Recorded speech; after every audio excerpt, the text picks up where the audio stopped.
Hi ಎಲ್ಲರಿಗೂ ನಮಸ್ಕಾರ ಸ್ನೇಹಿತರೆ. ನಾನು ನಿಮ್ಮ ಪಬ್ಲಿಕ್ ಡಿಮ್ಯಾಂಡ್.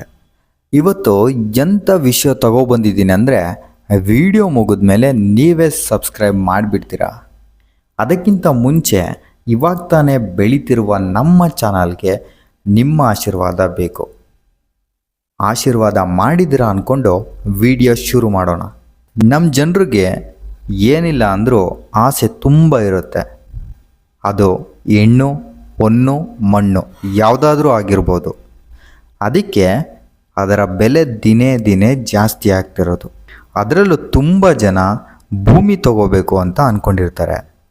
ಅದೇನಾದರೂ ತಗೊಳಕ್ಕಾಗಿಲ್ಲ ಅಂದರೆ ಕೆಲವರು ತಮ್ಮ ಪೂರ್ವಜನರ ಆಸ್ತಿ ಮೇಲೆ ತಮ್ಮ ಆಸೆ ಹೋಗುತ್ತೆ. ಮೊದಲೆಲ್ಲ ಪುರುಷರಿಗೆ ಆಸ್ತಿ ಹಕ್ಕು ಇತ್ತು. ಇವಾಗ ಮಾಡ್ರನ್ ಯುಗ ಅಲ್ವಾ, ಹೆಣ್ಣು ಮಕ್ಕಳಿಗೆ ಆಸ್ತಿ ಸಮ ನೀಡಬೇಕು. ಅಕಸ್ಮಾತ್ ನೀವೇನಾದರೂ ಕೊಟ್ಟಿಲ್ಲ ಅಂದರೆ ಲೀಗಲ್ ಆಗಿ ಕೇಸ್ ಹಾಕಿ ತಗೋತಾರೆ. ಆದರೆ ಸರ್ಕಾರದವರು ಎಲ್ಲ ಹೆಣ್ಮಕ್ಳಿಗೂ ತಗೊಳಕ್ಕೆ ಆಗಲ್ಲ ಅಂತ ಕೆಲವು ರೂಲ್ಸ್ ಬಿಟ್ಟಿದ್ದಾರೆ.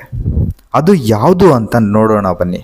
ರೂಲ್ಸ್ ನಂಬರ್ 1, ತಂದೆ ಬದುಕಿದ್ದ ಸಂದರ್ಭದಲ್ಲಿ ಅದು ಆತನ ಸ್ವಯಾರ್ಜಿತ ಆಸ್ತಿ ಆಗಿದ್ದರೆ ಆಗ ಗಂಡು ಮಕ್ಕಳು ಅಥವಾ ಹೆಣ್ಣು ಮಕ್ಕಳ ಆಸ್ತಿ ಪಾಲು ಕೇಳುವತ ಅಧಿಕಾರ ಹೊಂದಿರಲಾರರು. ರೂಲ್ಸ್ ನಂಬರ್ 2, ತಂದೆಯ ಸ್ವಯಾರ್ಜಿತ ಆಸ್ತಿಯಲ್ಲಿ ಆಸ್ತಿ ಪಾಲು ಮಾಡುವುದು ಬಿಡುವುದು, ಸಂಪೂರ್ಣ ಹಕ್ಕು ನೀಡುವುದು ತಂದೆಗೆ ಬಿಟ್ಟ ವಿಚಾರದಲ್ಲಿ ಭಾಗ ಕೇಳುವ ಅಧಿಕಾರ ಮಕ್ಕಳಿಗೆ ಇರಲಾರದು. ರೂಲ್ಸ್ ನಂಬರ್ 3, ತಂದೆ ಮರಣ ಹೊಂದಿದ್ದು ತನ್ನ ಸ್ವಯಾರ್ಜಿತ ಆಸ್ತಿಗೆ ವಿಲ್ ಮಾಡಿಟ್ಟರೆ, ಯಾರಿಗಾದರೂ ಮಾರಿದ್ದರೆ, ದಾನವಾಗಿ ನೀಡಿದ್ದರೆ ಅಂತಹ ಆಸ್ತಿಯಲ್ಲಿ ಹೆಣ್ಣು ಮಕ್ಕಳು ಪಾಲು ಪಡೆಯಲು ಕೂಡ ಸಾಧ್ಯವಿಲ್ಲ. ರೂಲ್ಸ್ ನಂಬರ್ 4, ತಂದೆಯ ಸ್ವಯಾರ್ಜಿತ ಆಸ್ತಿ ಯಾವುದೇ ವಿಧವಾಗಿ ವರ್ಗಾವಣೆ ಆಗಿದ್ದರೆ ಅದರಲ್ಲಿ ಪಾಲು ಕೇಳುವ ಹಕ್ಕು ಇರಲಾರದು. ರೂಲ್ಸ್ ನಂಬರ್ 4, ರಿಲೀಸ್ ಡಿಡ್ ಅದರ ಹಕ್ಕು ಬಿಡುಗಡೆ ಪತ್ರ ಸಹಿ ಮಾಡಿದರೆ ಅಂಥ ಆಸ್ತಿಯನ್ನು ಕೇಳುವ ಅಧಿಕಾರ ಮಹಿಳೆಗೆ ಇರಲಾರದು.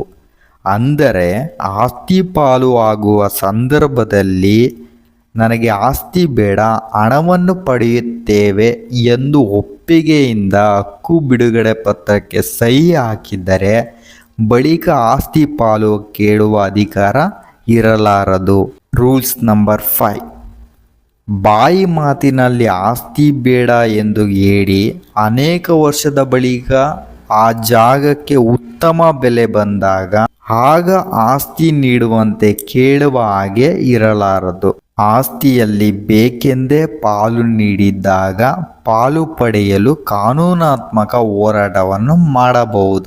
ರೂಲ್ಸ್ ನಂಬರ್ 5, ಹಿಂದೂ ವಾರಸುದಾರರ ಕಾಯ್ದೆ ಅನ್ವಯ 2005ಕ್ಕೂ ಮೊದಲೇ ಆಸ್ತಿ ಹಂಚಿಕೆಯಾಗಿದ್ದು ಅದನ್ನು ಬೇರೆಯವರು ಅನುಭವಿಸುತ್ತಿದ್ದರೆ ಅಂತಹ ಭೂಮಿ ಮತ್ತೆ ನೀಡಿ ಎಂದು ಕೇಳುವ ಹಕ್ಕು ಇರಲಾರದು ಎಂದು ಸಹ ಹೇಳಬಹುದು. ಅದೇ ರೀತಿ ಮಹಿಳೆಯು ಗಂಡನ ಆಸ್ತಿಯನ್ನು ಆತ ಬದುಕಿದ್ದಾಗ ಪಾಲು ಪಡೆಯುವ ಅಧಿಕಾರ ಹೊಂದಿರಲಾರಳು. ಆತ ಮರಣ ಹೊಂದಿದ ಪಕ್ಷದಲ್ಲಿ ಆತನ ಭಾಗವನ್ನು ಪತ್ನಿ ಹಾಗೂ ಮಕ್ಕಳಿಗೆ ಆಸ್ತಿ ಪಾಲು ಎಂದು ಸಹ ನೀಡುತ್ತಾರೆ. ಈ ರೂಲ್ಸ್ ಕೇಳಿದ ಮೇಲೆ ಆಸ್ತಿ ಕೇಳೋದು ಬಿಡೋದು ನಿಮಗೆ ಬಿಟ್ಟಿದ್ದು.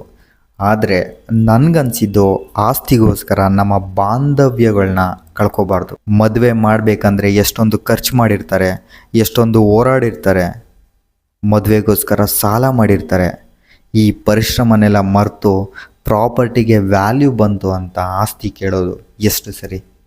ಆ ಥರ ಅನ್ಯಾಯ ಮಾಡಿ ತಗೊಂಡ್ರೆ ನಾಳೆ ದಿನ ದೇವರು ಆರೋಗ್ಯ ಕಿತ್ಕೊಂಡ್ರೆ ಏನು ಮಾಡ್ತೀರಾ? ಈಗಿನ ಹೆಣ್ಮಕ್ಳು ಗಂಡನ ಮನೇಲೂ ಬೇಕು, ಅಮ್ಮನ ಮನೇಲೂ ಬೇಕು ಅಂತಾರೆ. ಎಷ್ಟೇ ಆಸ್ತಿ ಮಾಡಿದ್ರೂ ಸಾಯುವಾಗ ನೋಡೋರು ಇರಬೇಕು ಅಂತ ಹೇಳಿ ಈ ವಿಡಿಯೋನ ಮುಗಿಸ್ತೀನಿ. ಧನ್ಯವಾದಗಳು. ಸಬ್ಸ್ಕ್ರೈಬ್ ಮಾಡ್ಕೊಳ್ಳಿ.